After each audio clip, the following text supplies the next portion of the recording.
Hello viewers, welcome back to my channel Pinky's রান্নাঘরে সবাইকে স্বাগত জানাচ্ছি।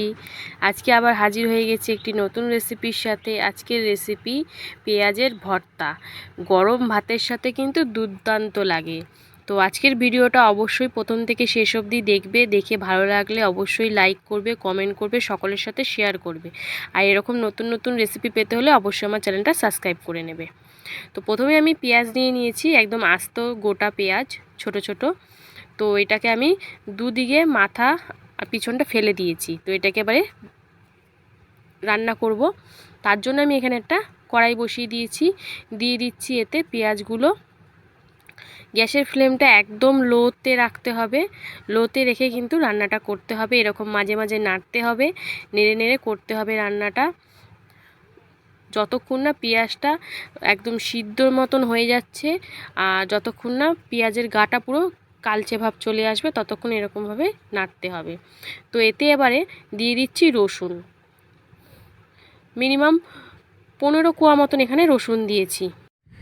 তো নেড়ে নেড়ে রান্নাটা করে নিচ্ছি। দেখো রসুনটা ভালোই ভাজা হয়ে যাচ্ছে, যেহেতু রসুনটা খুব তাড়াতাড়ি হয়ে যায় সেই জন্যই। দেখো এবারে আমি রসুনটা ভাজা হয়ে গেছে, ভেতরটাও সিদ্ধ হয়ে গেছে বলে রসুনগুলো তুলে নেব, নাহলে খুব বেশি পুড়ে গেলে তো আর খাওয়া যাবে না।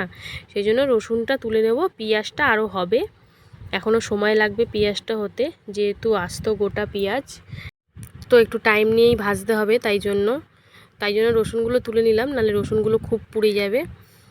এটি কিন্তু গরম ভাতের সাথে দুর্দান্ত লাগবে। তো আমাদের পেঁয়াজ দেখো একদম কালচে কালচে ভাব চলে আসছে আর ভিতরটা সিদ্ধও হয়ে গেছে। তা একটু খুন্তি দিয়ে দিয়ে দেখছি। তো এবারে আমি এগুলোকে নাবিয়ে নেব। নাবিয়ে নিয়েছি, দেখো নাবিয়ে নিয়ে এবার এই কালচে কালচে ভাবগুলো আর ওপরের খোলাটা ফেলে দেব। ফেলে দিয়ে সবগুলো পরিষ্কার করে নেব ভালো করে। রসুনটাও পরিষ্কার করে নেব, রসুনের খোলা ছাড়িয়ে নেব, আর পেঁয়াজগুলো ভালো করে পরিষ্কার করে নিতে হবে, কালো কালো ভাবগুলো যাতে পোড়া ভাবটা না থাকে। আর যেহেতু ভর্তা, সেটু একটু পোড়া পোড়া গন্ধ হলে কিন্তু খেতে কিন্তু আরও টেস্ট হবে। আর এটা কড়াইতে পোড়া, ডাইরেক্ট পোড়াইনি আমি, ডাইরেক্ট পোড়ালে অতটা ভালো লাগতো না, তাই আমি এরকমভাবেই পুড়িয়েছি। তো সবগুলো দেখো ভালো করে পরিষ্কার করে নিয়েছি। আর এখানে নিয়ে নিয়েছি 2টো শুকনো লঙ্কা ভাজা।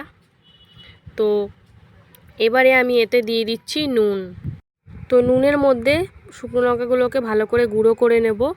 তারপরে এতে পেঁয়াজ রসুনটা ভালো করে মানে হাতের সাহায্যে চটকে নেব। হাতই লাগবে, হাত ছাড়া হবে না। পেঁয়াজগুলো দেখতেই পাচ্ছ খুব সুন্দরভাবে সিদ্ধ হয়ে গেছে।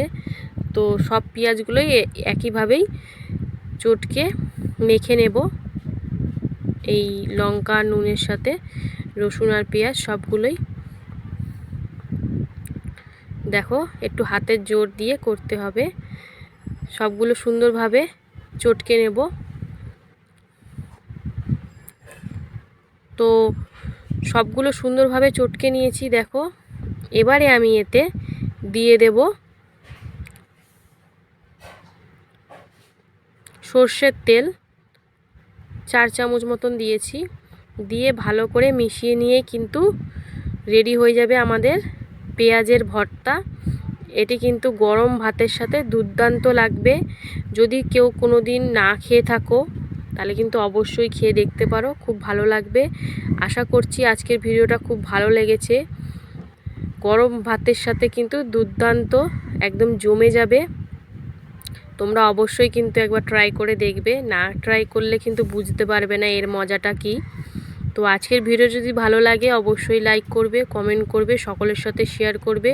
আর এরকম নতুন নতুন রেসিপি পেতে হলে অবশ্যই আমার চ্যানেলটা সাবস্ক্রাইব করে নেবে, পাশে থাকা বেল আইকন সমেত।